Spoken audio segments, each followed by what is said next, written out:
Em nome do Pai, do Filho e do Espírito Santo. Amém. Hoje a gente vai refletir o capítulo 20 de Apocalipse. Um capítulo que, mais uma vez, eu vou dizer, necessita de estudos, tá? Só que como a gente está no propósito de ler e fazer a partilha da palavra, todo dia é um capítulo e a dinâmica do dia a dia da gente é grande. Infelizmente, não dá para fazer o estudo que eu gostaria. Dá para tirar algumas dúvidas, mas o estudo mais aprofundado, infelizmente, ainda não dá, né? Mas vamos partilhar. Um capítulo curto, talvez que terá uma partilha longa, né? Então vamos lá. Vi então descer do céu um anjo que tinha na mão a chave do abismo e uma grande algema. Ele apanhou o dragão, a primitiva serpente que é o demônio e Satanás, e o acorrentou por 1000 anos. Atirou-o no abismo que fechou e selou por cima, para que já não seduzisse as nações, até que se completasse 1000 anos. Depois disso, ele deve ser solto por um pouco de tempo. Eu confesso que quando eu via isso, eu falei, mas já prendeu o inimigo, para que soltar de novo? E ali eu não compreendi, aquilo ficou no meu coração inquietando, e depois, assim, dentro das reflexões, é o que veio o meu coração, né? Então, talvez fazendo um estudo partilhado, um estudo mais aprofundado, quer dizer, eu consiga compreender, assim, algo a mais do que veio ao meu coração, do que ardeu ao meu coração. Então, vamos lá. O versículo 1 e 2, né? O inimigo está sendo preso, a gente entende que é por um tempo, depois ele vai ser solto, né? Para enganar as nações uma última vez, né? Ele tem permissão para sair, para cumprir o plano de Deus, né?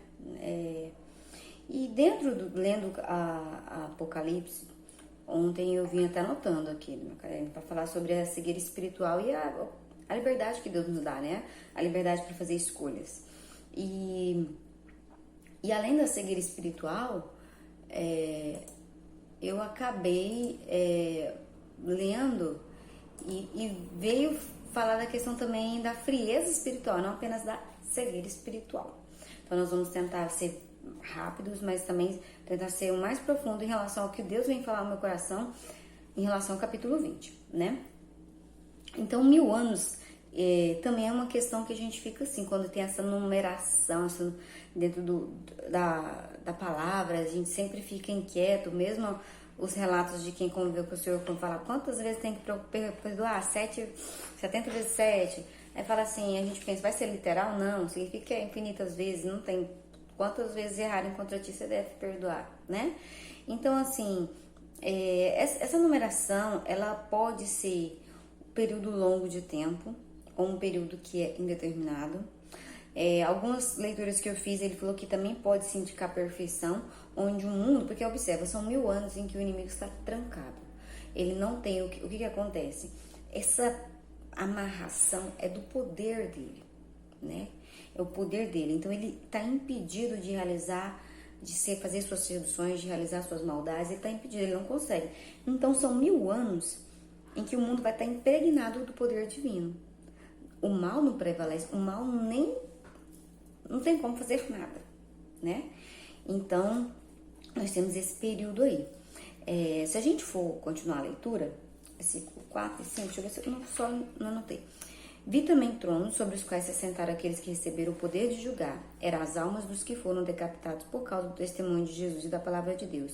E todos aqueles que não tinham adorado a fera ou a imagem, que não tinham recebido o seu sinal na fronte nem nas mãos. Eles viveram uma vida nova e reinaram com Cristo por 1000 anos. Então, observa aqui, aqueles que receberam o poder de julgar. Então, haverá almas, né, os que foram decapitados. Eu fiquei lembrando dos apóstolos, todos aqueles mártires que sofreram, foram mortos por causa do Senhor, foram decapitados, né? Eu conversando com o nosso coordenador, a gente falava assim, o João Batista, né?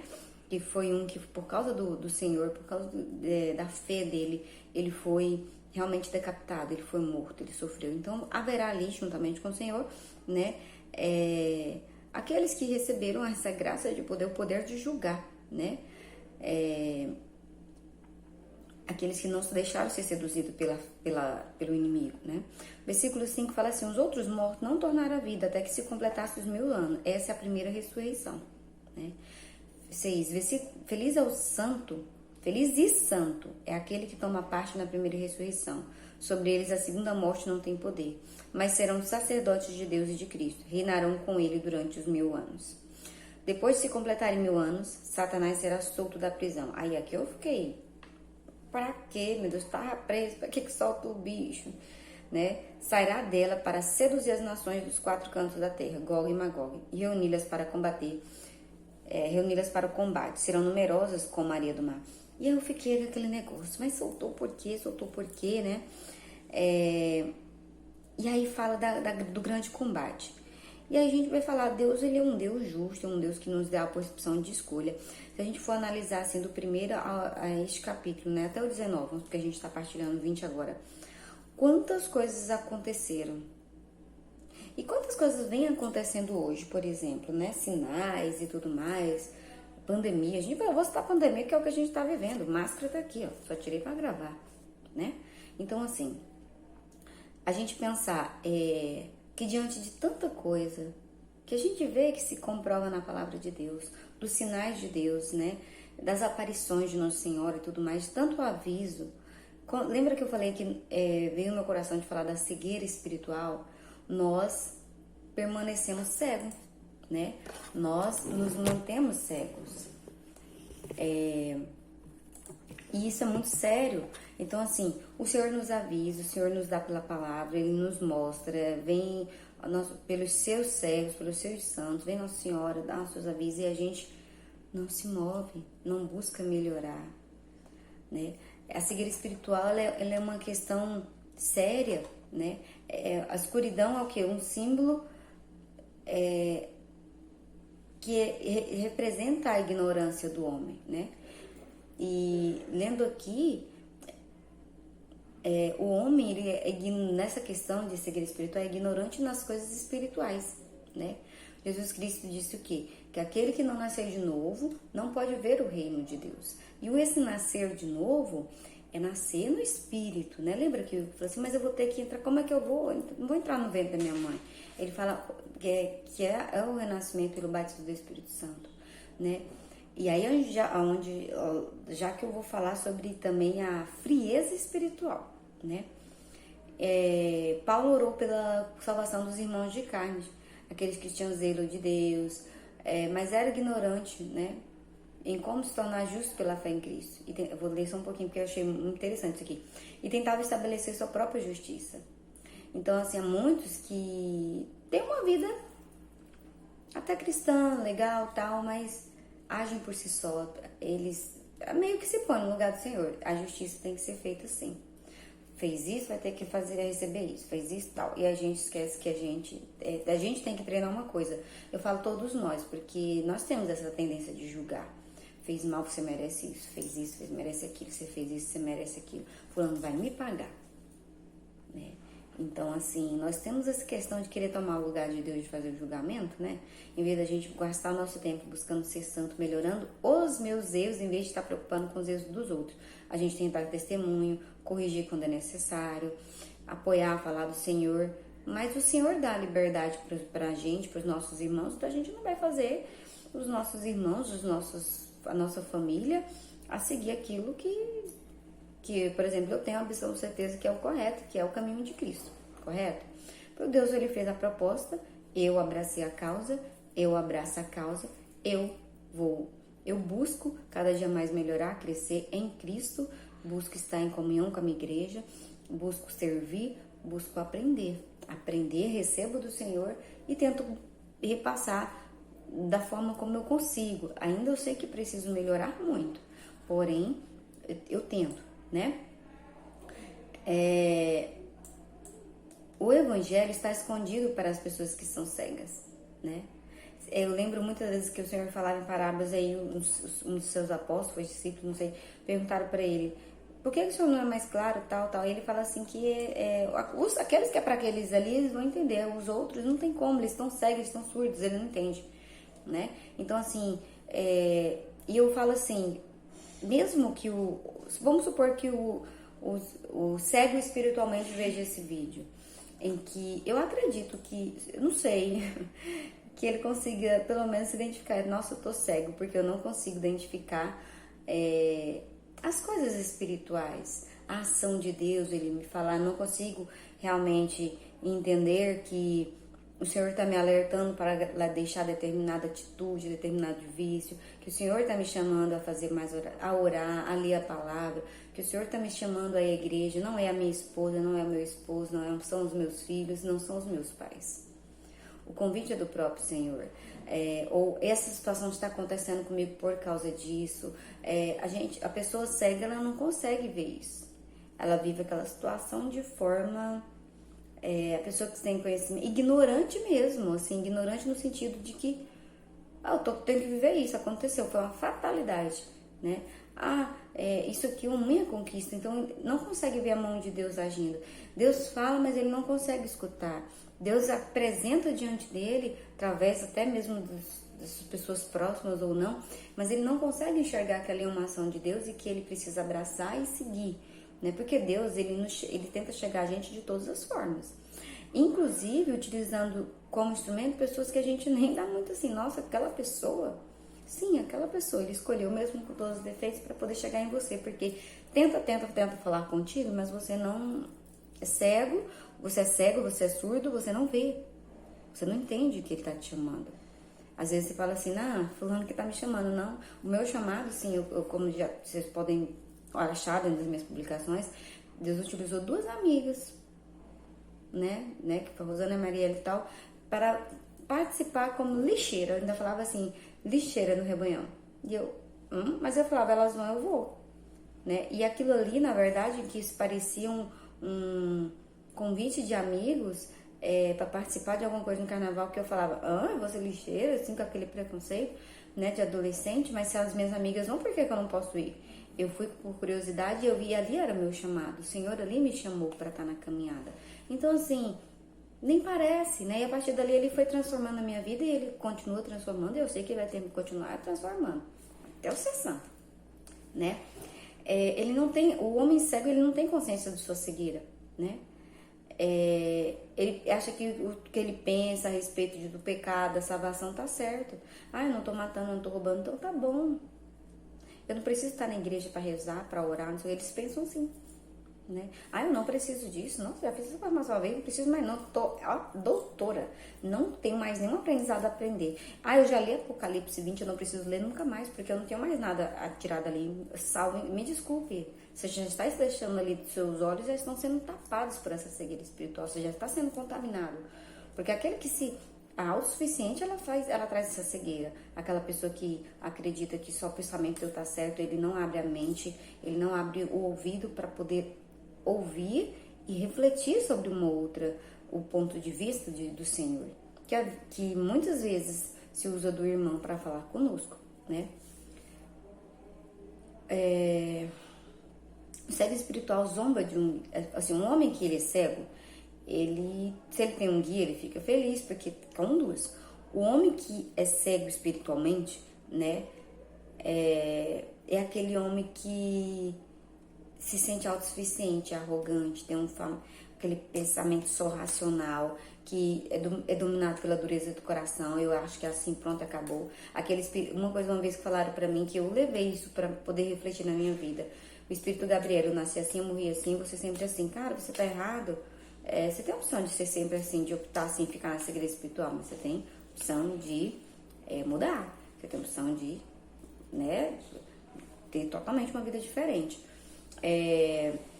Sair dessa cegueira espiritual é muito difícil. Por quê? Porque você vai ter que abrir mão, tem que quebrar esse coração duro, você tem que baixar a crista e falar assim, não, talvez eu não estou sempre certo, talvez eu conduza a minha vida dessa forma, mas talvez tenha uma outra forma que ainda que eu não me agrade, que talvez que ainda seja humilhante para mim, né? Porque tem pessoas, principalmente aquelas arrogantes demais, que tem dureza de coração, que é assim, todo mundo errado, e eu sou o bonzão, a boa zona. Ele não quer se baixar a cabeça pro outro, né? Sabe que tá errado, mas não pede desculpa. Sabe que tá errado, mas não vai atrás. Sabe que tá errado, mas não volta na opinião. Cuidado, dureza de coração. Aproveita o tempo da misericórdia e converta-se, muda seu coração e muda sua postura. Humilha-se, mas será humilhando para o Senhor, porque você precisa mudar. E como você sabe que você precisa mudar, você vai se humilhar para o Senhor. Você não é maior que Deus.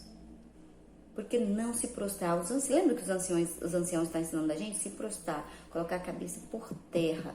Porque o Senhor é o Deus de tudo, tudo Ele pode. Ele pode transformar a sua vida, Ele pode transformar a Michelinha do coração duro, a Michelinha que é difícil para perdoar, que para prestar um perdão é uma graça, é um grande milagre. Então, assim, é capaz.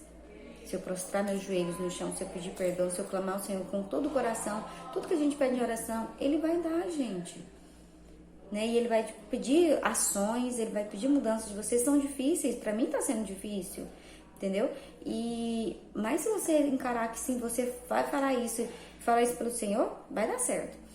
Eu achei engraçado, achei bem interessante uma leitura que eu fiz, que falava assim, Santo Agostinho, que o Santo Agostinho disse sobre Platão, que Platão quase entrou no paraíso, mas atolou no orgulho da razão, né?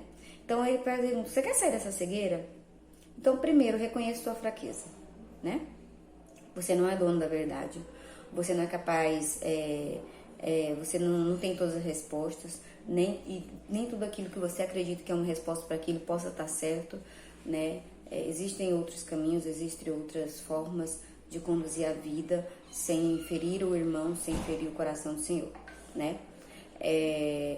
Só tem que ser desse jeito, tem que ser do meu jeito, tem que ser isso, tem que ser aquilo. Você pode servir, você pode viver sem máscara, você pode viver sem seu ego, você pode viver sem os adereços, né? Você pode viver, quando eu falo os adereços, é aquilo que é demais, que tira aquilo que é verdade.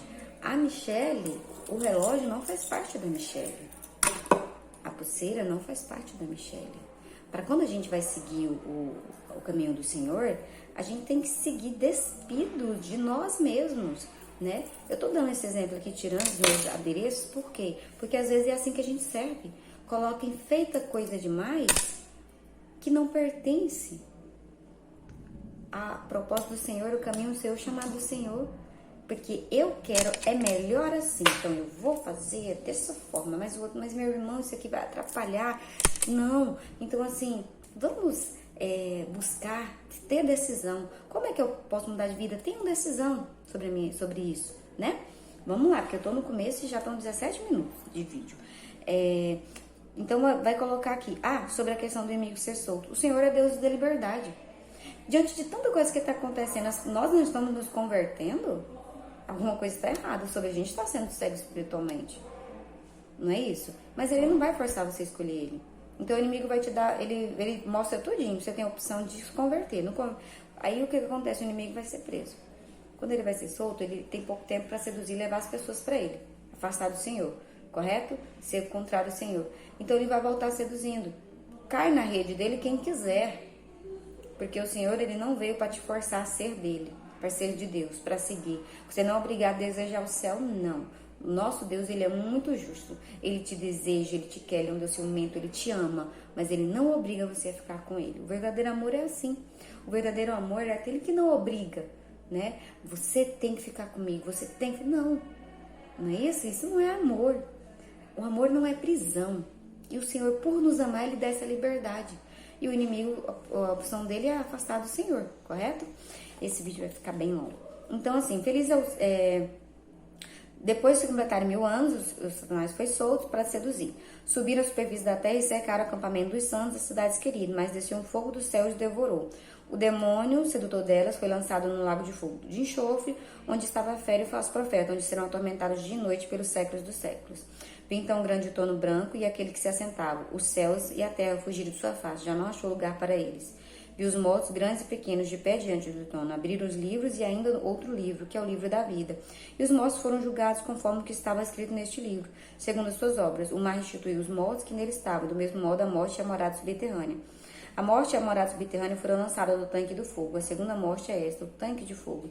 Todo o que não foi encontrado escrito no livro da vida foi lançado ao fogo.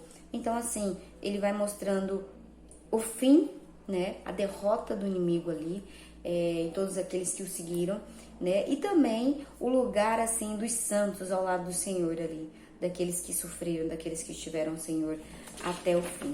E aí, meu povo, nós temos também algo para falar sobre a frieza espiritual. Eu falei sobre a cegueira espiritual, mas a frieza espiritual é uma coisa interessante. Eu li uma questão que ele falava da frieza espiritual comparada ao gelo, né? O gelo, ele não se torna gelo de uma vez só e ele não derrete de uma vez só, né? Então, assim, a frieza espiritual ela vai entrando na nossa vida de acordo com o que nas nossas ações, né? Então, por exemplo, eu deixei de começar a ler a Bíblia, eu comecei a desejar de ir para a missa. Não é problema você não querer ir para a missa, o problema é realmente você não ir. Tem tempo que eu queria ficar na minha casa, mas é o Senhor que me chama, eu vou estar ali vendo o sacrifício do Senhor, Ele está fazendo isso por mim, entendeu? Não é errado eu não querer rezar, é errado eu deixar de rezar, entendeu? É dar paz. Eu não gosto de ler. Errado é você, só porque não gostar, não vou ler a Bíblia. A gente não faz só o que gosta, né? Eu não vou buscar formação, não vou buscar o grupo de oração. Quando a gente vai deixando aos poucos. Eu vou no grupo um dia assim, outro não. Começa a dar assim, eu tinha uma pessoa que foi. Gente, se a gente quiser se organizar, a gente se organiza. Hoje não deu para ir para missa porque eu chegou visita. Se você quiser se organizar, você consegue sim, entendeu? Pega a visita e leva para missa também. Padre, eu não tô rezando porque tá assim, muito corrido, tem que cuidar. Tem como sim. Então, assim, Deus é misericordioso, Ele tá ali para nos ajudar a vencer essa frieza espiritual. Mas aí o que a gente tem que prestar atenção. A frieza espiritual, ela vai começando com as brechas que a gente vai dando. Um dia que você deixa de rezar, um dia que você deixa de ir à missa, um dia que você deixa de vigiar, Então, cada pequeno passo, você está deixando seu coração virar gelinho. De repente, você não consegue sentir mais nada. A gente vai olhar e lembrar assim, nossa, no início da minha vida, da minha caminhada, eu era tão fervorosa e não sei o que. Mas observa o que a gente fazia. A gente estava vigiando, estava jejuando, estava onde tinha, eu estava dentro. Por quê? Porque a gente estava em constante sede pelo Senhor. Não, meu irmão e minha irmã, presta bastante atenção. Não tem problema se de repente você não quiser ir para a igreja, você não quiser rezar. A gente não pode se entregar, deixar que aos poucos o nosso coração se torne esse gelo, né? Nós somos humanos, tem dia que a gente não tá a fim de levantar da cama, mas eu preciso, não é isso? Então, assim, não deixe que aos poucos você vai cair nessa frieza. Mas eu já fiz. Se Deus colocou no coração dos nossos superiores ali, que está nos representando, os presidentes, coordenadores, que é para fazer, faça de novo. Talvez você está ali para ajudar aquele que não está nem entendendo muito bem, você já fez aquilo, está lá o pregador, a pessoa que está dando ensino lá, passando a palavra de Deus, e a pessoa está ali, você pode ser esse auxílio. E você vai aprender coisas novas. Eu tenho absoluta certeza que quando eu pegar o capítulo 20 de Apocalipse daqui a um tempo, Deus vai falar outras coisas em mim, eu vou aprender mais coisas, né? Aqui eu vi muita coisa e o Senhor veio falar muito forte no meu coração dessa frieza espiritual, da cegueira espiritual. Ele veio falando muito isso ao nosso coração, né?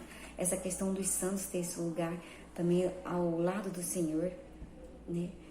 O Senhor tem deixado muito claras as graças que os santos e aqueles que sofreram por ele tem nesse período de juízo, de julgamento, de dor, né, em que a justiça será feita principalmente para todos. E aqueles que não seguiram aqueles que se entregaram ao demônio, ao pecado, vão estar sofrendo, né? Então, assim, a gente possa pegar o Apocalipse como aquele ar que a gente precisa para lutar para ser bom, para lutar para ser santo. Se você está frio espiritualmente, está deixando a desejar, às vezes, eu estou trabalhando, mas será que você está trabalhando por obrigação ou por escolha sua, na hora do grupo, ou domingo na hora da missa, ou na hora de uma vigília, né? Às vezes é a gente que escolhe, às vezes Deus dá uma oportunidade, hoje você está ali, né? Então, tem pessoas que realmente, tem dias que não pode, tem plantões, tal, mas tem pessoas que